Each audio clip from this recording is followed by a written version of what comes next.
Hi, Joe here again, and today I'm going to focus on an Orchidea kit. And even though I've got two of them showing here, I'm really going to focus on this one here on the left with the Dolphins. But since I haven't done a video yet of an Orchidea kit shown from start to finish, I wanted to show you what they look like before you get them out of the package. And larger kits tend to come in these cardboard boxes, and smaller ones come in the bags, which is the only reason I'm showing this one here with the poppies, or whatever flower that is. I'm going to focus here on the box, which is shrink wrapped, and we'll unwrap it and I'll show you what's inside. And when we look in, we see a canvas and a whole bunch of yarn where the colors are not separated. That, to say the least, is less than ideal, but it's what I've expected because I've done enough Orchidea kits to know that this is just how they are. So we'll start with the canvas, which is printed, and unlike most printed canvases, actually seems to be pretty straight, at least when I look along the line here at the bottom.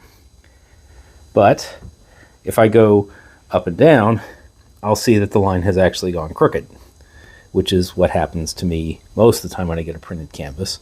But thankfully this has a paper pattern, so I don't have to follow just the canvas printing. The other thing we get on our printed canvas with an Orchidea kit is the color key. And it's hard to see here, but there are actually 12 colors, and they're supposed to be numbered 1 to 12. But they're actually not numbered horizontally, they're numbered vertically, 1 up through 12. And this is the only thing that we have to identify what colors we're supposed to have in our kit.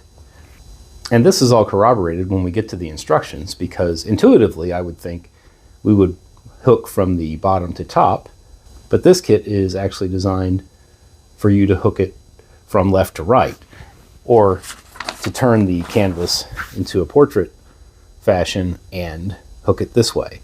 As the color key that we get here, it doesn't have the names of the colors, it just has a symbol key to the chart. And these 1 through 12 numbers are supposed to match up to the colors that are printed here on the canvas. Now Hirschner's has kits where they expect you to hook from left to right or turn the pattern 90 degrees, but for whatever reason they don't line up the color key to match with the way you're supposed to line up the pattern. But so at least Orchidea has done this for us. So when I make this, I guess I will do it this way. And because the printed pattern comes up so close to the edge on one side and leaves a ton of extra space on the other, and because I have a paper pattern, I'm just going to shift the pattern in so that I have enough margin on both sides to comfortably be able to fold the canvas over. And one last unexpected thing, I don't know if you can see it there, that came with this canvas, there was a staple stuck to it. I have no idea where that would have come from. So all the yarn in the kit is just in these bundles like this, and all the colors are mixed up and they're not even grouped together. So this is a major headache when putting together one of these rugs. So before I even start, what I will do is I will go through every single one of these bundles and split up all the colors, and I'll just keep them in Ziploc bags separated until I'm ready to start the rug. Of course, I will put some of each color in my little section container when I actually get going on it. But I used to actually just start rugs by picking out whatever colors I needed from each bundle. But as you get farther and farther in, and maybe there are certain colors you don't use, like if I was doing this from bottom to top, I would never get to the yellows until the end. Then that becomes a headache to have to keep all that straight.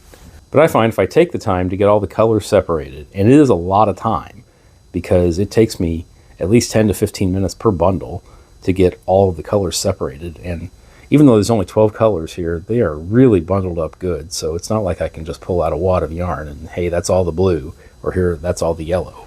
I find that investing that time pays off once I get going on the rug, because then I can worry about stitching and not having to pull out which bundle of yarn still has pieces of orange in it or pieces of light blue or whatever color it is I'm looking for at the time. The canvas is very similar to Vervico. As far as the scale, it's about 4.5 holes per inch, and the kit does come with its own latch hook, but I do not like the latch hook with the really skinny handle. That's just not something I'm comfortable with, so I will actually just use the hook that came with the Vervico kit I just finished, and it will work just fine because these two hooks are the same size. And using the Vervico hook, which is bent and has a nicer wooden handle, will make this project much easier, and the hook at the tip even looks like it's a little smaller, so it should have an easier time going through the holes. So my next step will be to get the colors all separated, and then, since I'm not going to be following the printed pattern on the canvas, it would probably help me to draw some lines on the canvas, because we actually have lines here on the printed pattern every 10 squares. But even if the printed part was perfect, those lines wouldn't be very helpful because there aren't any on the canvas. And I could probably save myself some trouble of being able to see the lines, because I'm not sure how well a line is going to show up on these dark colors. It might be easier if I just flip the canvas over and work on the back, because it's a perfectly good piece of canvas, and even though some of the color shows through, black lines are going to show up better there. And in case you were wondering why I've only got half a pattern, the pattern is printed on the front and back of the page. So I would start with actually page 2, that would be the bottom, and then flip it over when I get to the rest of the rug.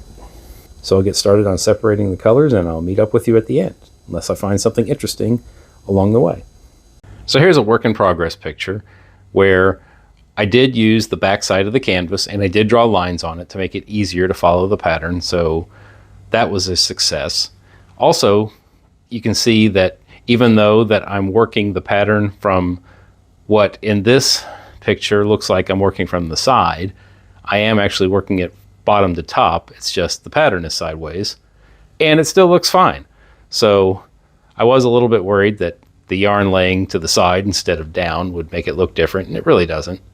I did have only 4 squares open on top and bottom, which is actually left and right from how I'm orienting this while I'm working on it, but it's still enough to fold under and safely bind the edges so that I can hang this up. And there it is, the completed rug. No trouble at all getting it finished or in sewing the back. I mean, other than the normal trouble from using the smaller holes on the canvas, but there was plenty of leftover canvas on all 4 sides to be able to sew it. And you can see that even though there are only 12 colors in the whole rug, it still looks really bright, probably because there's such a high contrast between the blues, the black and grays, and the white and yellow. But I think it still looks really good for the amount of colors that it is. Although I am a little disheartened that midway through the project, Hirschner's released their own version of a Dolphins in the Sun rug that I have to admit probably looks a lot better, has a lot more gentle transition of colors, and when the right sale comes around, I will probably get and make that kit. But for now, I've got this one. It's got 2 dolphins. You can definitely see more shading here in the one on the left. It's got a little bit of water. You can see that's been splashed from the dolphin jumping out of it, so that's a nice little detail. But it is one that's kind of harder to see because of the lack of different colors, but it's still a nice rug. It still evokes visions of the beach, and I will happily hang this up for the summer. Thanks for stopping by to check out my video about this Orchidea kit. I hope that you got something from it.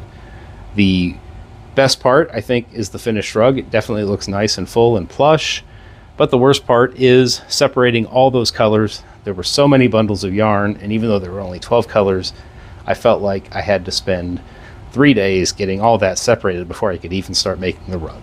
My next project will be another dolphin rug, this time a Vervico kit that I recently got from Hirschner's, and it's this Dolphins at Night scene that I'm very interested to see how it comes out. I am a little curious because this package seems very, very small for a kit that's going to make a rug about the same size as what I've got here. What I've got here is about 20 inches by 30 inches, or 50 centimeters by 74.5 centimeters. And this kit here makes a rug that is 55 by 70 centimeters, or 22 inches by 28 inches. So that's about the same amount of yarn, but that feels like a really small package, so hopefully all the yarn is in there. I hope you're all having a great summer, or if you're in the Southern Hemisphere, a great winter. And if you are experiencing summer like I am here in the Midwestern US, and you have air conditioning, this would be a great time to do some latch hooking. I'll see you in the next one.